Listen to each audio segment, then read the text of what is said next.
Good morning, everyone. Our devotions and topic for today is from the book of Genesis, chapter 21, verse 1 and 2. And this topic is about trusting God in times of waiting.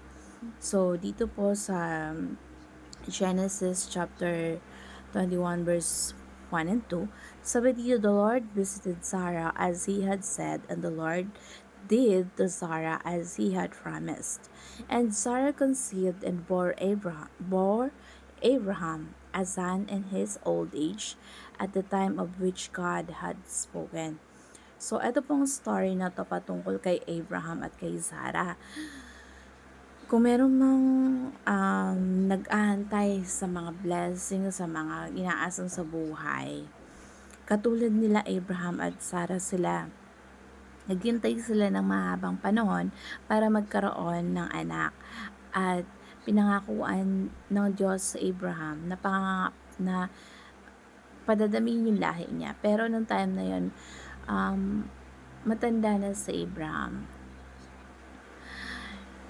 So, nagkaroon ng anak sila ni Sarah nung matanda na sila, at yun ay anak nila ay si Isaac. At every time na nagkakatawan si Lord, si bago pa ipinanganak si Abraham, nandun na siya. Si Jesus Christ, malaking possibility na siya yung nagkatawang tao, at apparently siya ang human being na nakikipag-usap kay Abraham, at sinabi kay Abraham na ako ay tiyak na babalik sa iyo sa tamang panahon. Sabi ng Diyos kay Abraham, babalikan kita sa takdang panahon. Si Sarah noon ay matanda na sila. Wala na siyang menstruation. So, imposible na magkaanak pa sila. Sabi ni Lord, babalikan kita, at yung time na yon, magkakaanak yung asawa niya. Sabi pa nga ni Sarah, matanda na ako. Kakaroon pa ba ako ng kasiyahan? Huli na ang lahat. Sabi niya, tunay nga kayang ako'y magkakaanak pa kahit matanda na ako. Pero walang mahirap sa Panginoon. Nagkaanak si Sarah ng lalaki.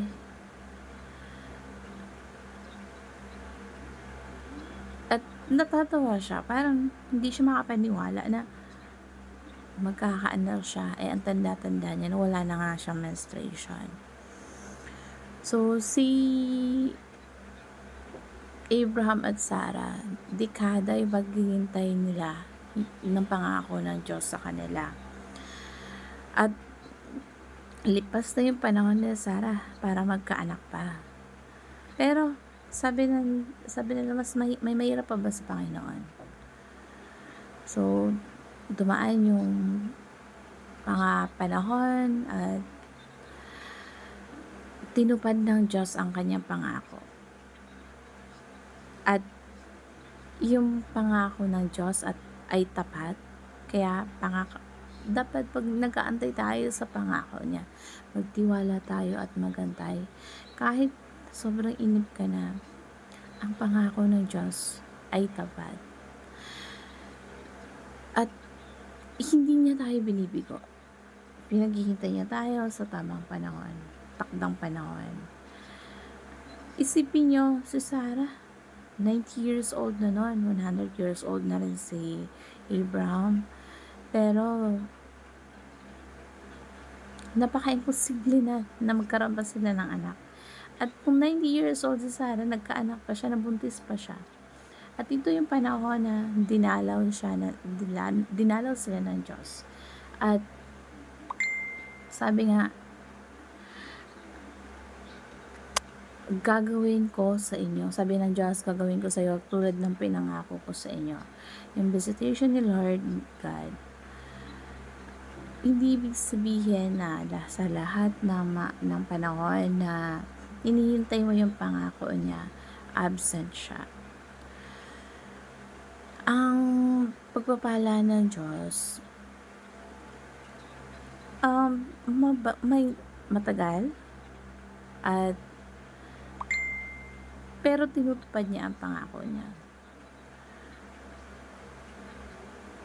Yung pangako ng Diyos at kung ano yung pangako niya sa Biblia, nagawa niya na at nagagawa pa rin magpasa hanggang ngayon. At sigurado yon, kaya kailangan natin magtiwala.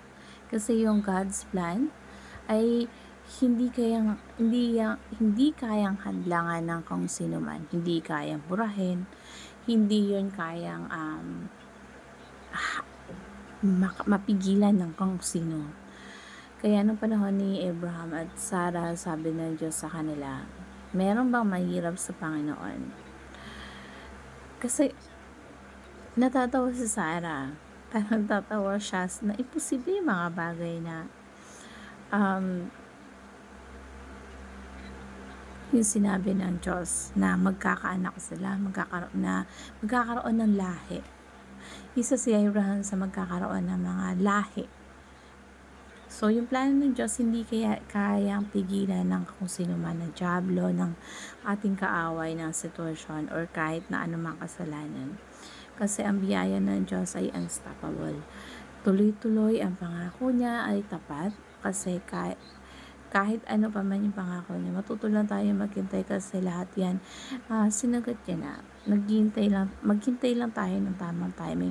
Katulad ng pagbibigay niya sa atin ng tamang timing na yung pinagpipray mo, hindi man dumating ngayon pero siguradong o tiyak na babalikan ka niya at siguradong ang nakaschedule lang lahat ng mga inaasa mo. Siguro hindi pa tamang panahon kaya hindi pa binibigay. At lahat ng yun ay may purpose.